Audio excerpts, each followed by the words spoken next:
Richard Mdluli denies being author of a damning report and an alleged sexual assault victim appears before a judge in Uruguay. That's in the news. Good afternoon. Former crime intelligence boss Richard Mdluli has flatly denied being the author of a report released late last year, which outlines a plot by some senior ANC leaders to unseat President Jacob Zuma. Mdluli, who is under investigation for fraud and corruption, has challenged those who are in possession of the report to give it to him so the truth can emerge. The report named, amongst others, Human Settlements Minister Tokyo Sekwale, KwaZulu-Natal Premier Zweli Mkhize, and suspended Police Commissioner Bheki Cele as conspirators to bring Zuma down. Mdluli was earlier this week transferred from his post as head of crime intelligence to another position after Police Minister Nathi Mthethwa raised concern about the tensions his complaints have caused within the management of the SAPS. The Migrant Workers Association is concerned about work permits that have been granted to Zimbabwean migrants. Home Affairs has granted 275,000 work permits. However, these permits are only valid for 4 years. Migrant Workers Association's Austin Moyo says they are worried that most of these permits will not be renewed after the 4-year period, as they were granted through a special dispensation. Moyo explains.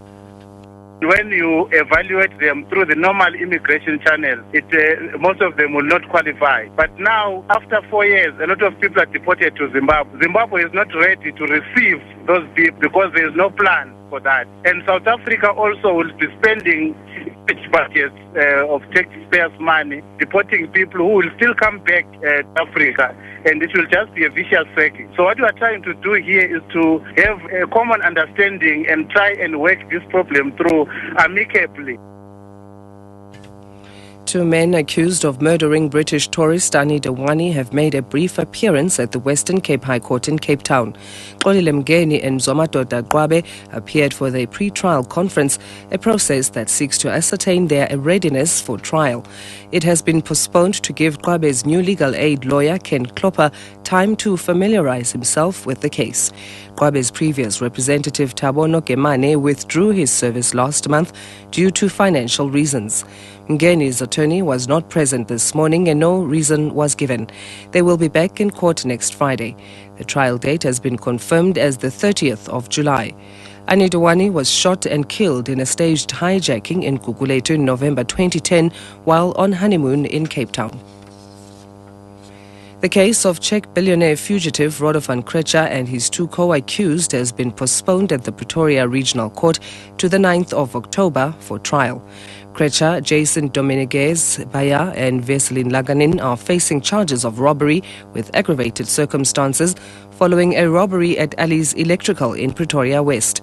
Krejcir is on 30,000 rand bail, whilst his accomplices were released with 10,000 rand bail each. The ANC KwaZulu-Natal conference has opened with a candle lighting ceremony led by President Jacob Zuma, Provincial Chairperson Zweli Mkhize and the provincial leadership. This to mark the 100th year of the ANC and those comrades who've died. ANC NEC members, Human Settlement Tokyo Sekwale, Transport Minister Sbu Ndebele and suspended Police Commissioner Bheki Cele are among those attending the conference. In other parts of the world, the 19-year-old Haitian man who says he was sexually assaulted by 5 Uruguayan peacekeepers in Haiti has appeared before a judge in Uruguay. The man was brought to Montevideo to testify in a closed hearing as part of an investigation into the allegations. James Reid of the BBC's America desk has more. The Haitian man alleges that he was raped by Uruguayan Marines at a UN base last September. The case caused outrage in Haiti, fueling protests against the UN mission, which has also been blamed for a cholera epidemic. It also caused acute embarrassment to Uruguay, which brought the suspects home in disgrace. The Marines initially said it was a prank that got out of hand. The judge will now decide whether they should face a criminal prosecution.